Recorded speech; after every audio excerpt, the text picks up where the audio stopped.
So फुरियरचा type 6 harmonic अनालिसिसचा second question. The following table gives variation of periodic current over a period. So 0 ला value दिलेली आहे, T/6 ची आहे, T/3 ची आहे, T/2 ची आहे, 2T/3, 5T/6 आणि T. पण जर नीट ऑब्झर्व कराल तर ही 1.98 ची व्हॅल्यू इथे रिपीट होते.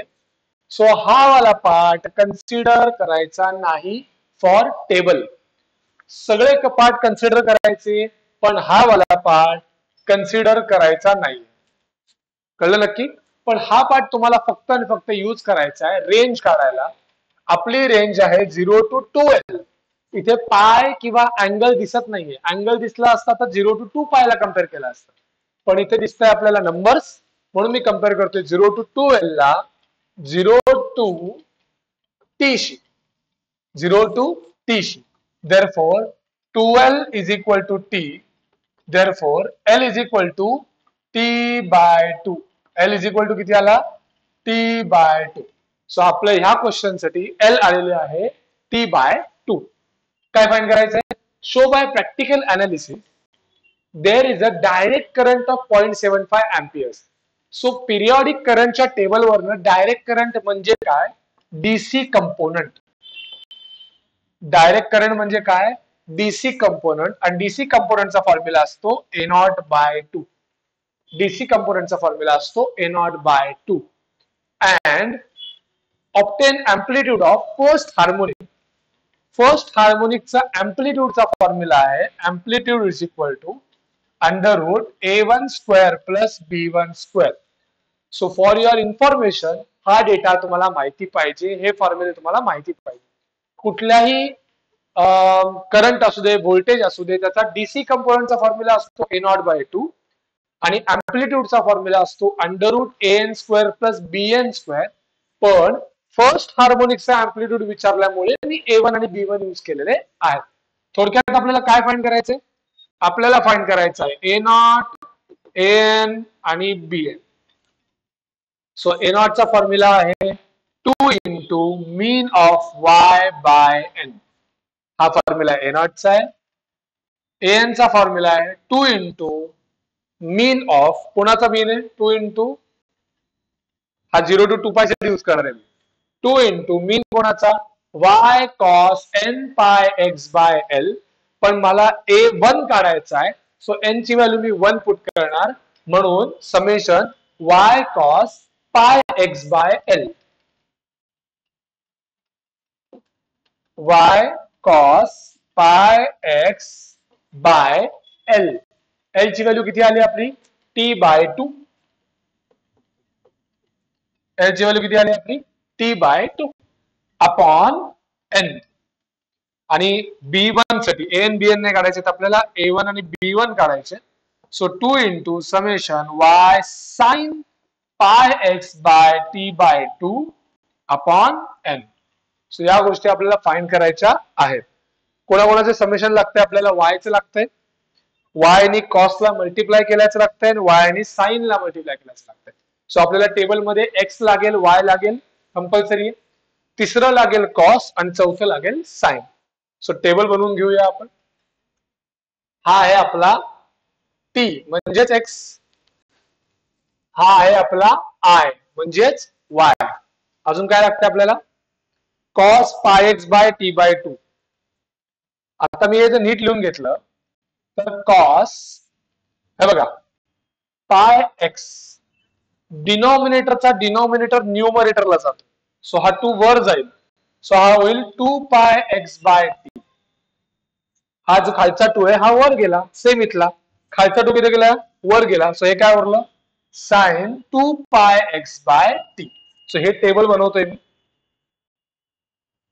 cos 2πx/T sin 2πx/T. So यांचे टेबल स्टार्ट करतोय मी आता.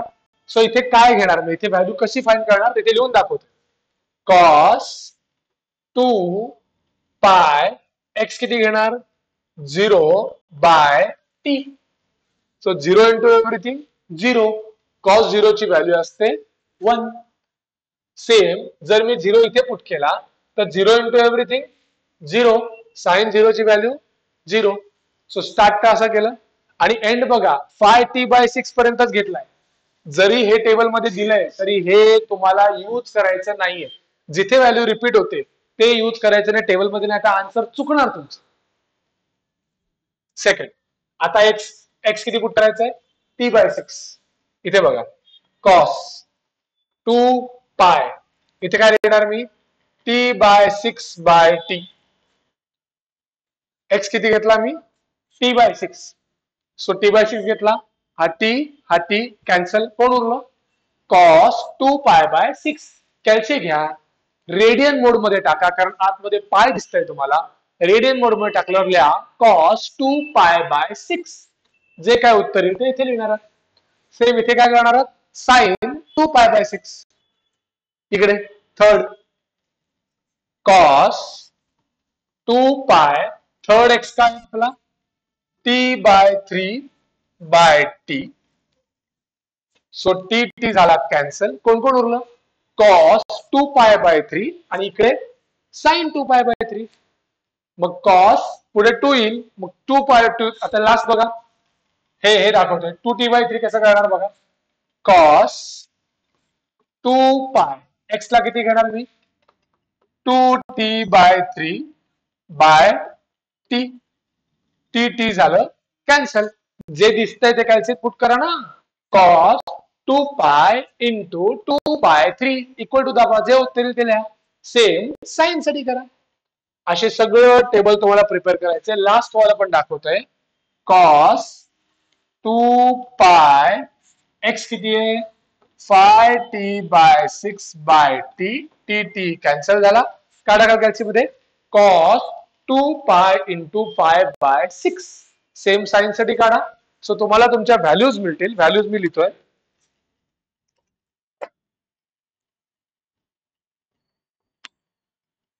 0.5 मायनस 0.5 मायनस 1 मायनस 0.5 आणि 0.5. सो या आल्या कॉस्टच्या व्हॅल्यूज. साइनच्या 0, 0.866, 0.866, 0, मायनस 0.866 आणि मायनस 0.866. अशा प्रकारे आपल्या सगळ्या व्हॅल्यूज आलेल्या आहेत. आता फाइंड करूया आपण A0, A1, B1. A0 चा फॉर्म्युला काय होता? 2 इंटू समेशन, कोणाचं समेशन? वायच. 1.98, 1.3, 1.05, 1.3, minus 0.88, minus 0.25 summation upon n. 1, 2, 3, 4, 5, 6. So हे कॅल्सिट टाका, तुम्हाला आन्सर मिळेल 1.5. आला A0. आता A1 कसा काढायचा आहे? 2 इंटू समेशन कोणाचं? समेशन कोणाचं? y नी कॉस्टला मल्टिप्लाय करूनच समेशन. सो y नी कॉस्टला मल्टिप्लाय करायचं. काय येईल? 1.98 into 1, 1.3 into 0.5, 1.05 into minus 0.5, 1.3 into minus 1, minus 0.88 into minus 0.5 आणि minus 0.25 into minus 0.5 upon 1, 2, 3, 4, 5, 6. So A1 चा आन्सर कॅल्सी मध्ये टाका, ऍज इट इज व्यवस्थित कॅल्सी मध्ये टाका. A1 चा आन्सर आहे 0.373. सिमिलरली B1 कडे जातोय. 2 इंटू कोणाचं समेशन? y नी साइन ला मल्टिप्लाय करायचं. सो काय येईल? 1.98 into 0, 1.3 into 0.866, 1.05 into 0.866, 1.3 into 0, minus 0.88 into minus 0.866 आणि minus 0.25 into minus 0.866. Divided by J काय होते 1 2 3 4 5 6. सो B1 चा आन्सर तुम्हाला मिळेल 1.004. हे आलं B1 चं उत्तर. सो आपल्याला A1, B1 आणि A0 काढायचाच होता. त्या व्यतिरिक्त आपल्याला काढायचं होतं पहिले DC कंपोनंट. DC कंपोनंट असतो A0 by 2, that is 1.5 by 2 is 0.75. So DC component किती आला? 0.75. DC कंपोनंट किती विचारला होता? 0.75. आणि ऑब्टेन करायचं होतं आपल्याला एम्प्लिट्यूड. सो एम्प्लिट्यूडचा फॉर्म्युला काय आहे? Amplitude is equal to under root A1 square plus B1 square 0.373 चा स्क्वेअर प्लस 1.004 चा स्क्वेअर. सो एम्प्लिट्यूडचा फायनल आन्सर आहे 1.071. आणि हा करंट असल्यामुळे याचं युनिट मी देतोय एम्पियर. हा करंट आहे. करंटचं युनिट असतं एम्पियर, म्हणून जे युनिट्स आहेत आन्सरला ते दिलेत एम्पियर.